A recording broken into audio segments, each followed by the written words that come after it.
Car നിയന്ത്രണം വിട്ട് തെരുവോര കച്ചവടക്കാരുടെ ഇടയിലേക്ക് പാഞ്ഞുകയറി. അപകടത്തിൽ 4 പേർക്ക് പരിക്കേറ്റു. പാരിപ്പള്ളി മുക്കട ജംഗ്ഷന് സമീപമായിരുന്നു അപകടം. വേളമാനൂർ അമ്പൂരി ചരിവിള വീട്ടിൽ അശോകൻ, പാളയംകുന്ന് രമേശ് ഭവനിൽ രമേശൻ, ബൈക്ക് യാത്രികരായ പാരിപ്പള്ളി ജവഹർ ജംഗ്ഷനിൽ ലതിക ഭവനിൽ ഷിജി, അനിൽകുമാർ എന്നിവർക്കാണ് പരിക്കേറ്റത്. തിരുവനന്തപുരം ഭാഗത്തു നിന്ന് വന്ന കാർ അലക്ഷ്യമായി വർക്കല ഭാഗത്തേക്ക് തിരിഞ്ഞപ്പോൾ എതിരെ വന്ന ബൈക്കിൽ തട്ടി നിയന്ത്രണം വിട്ട് വഴിയോരത്ത് കച്ചവടം ചെയ്തിരുന്നവരെയും മറ്റും ഇടിച്ചു തെറിപ്പിക്കുകയായിരുന്നുവെന്ന് ദൃക്സാക്ഷികൾ പറഞ്ഞു. പാരിപ്പള്ളി മുക്കട ജംഗ്ഷനിൽ ഇപ്പോഴും നടന്ന അപകടം. മുക്കട ജംഗ്ഷനിൽ കിഴങ്ങ് കച്ചവടം ചെയ്യുന്ന ആളെ ഇടിച്ച് തെറിപ്പിച്ചിരിക്കുകയാണ്.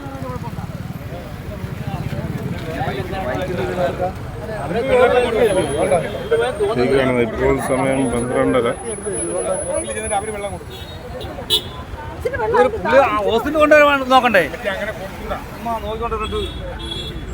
തുടർന്ന് നാട്ടുകാർ പരിക്കേറ്റവരെ പാരിപ്പള്ളി മെഡിക്കൽ കോളേജ് ആശുപത്രിയിൽ പ്രവേശിപ്പിച്ചു.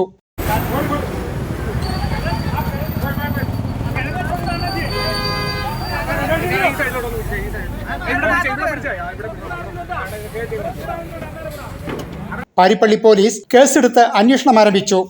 ആംബുലൻസ് വിളിച്ചിട്ടുണ്ടല്ലോ. വിളിച്ചിട്ടുണ്ട്.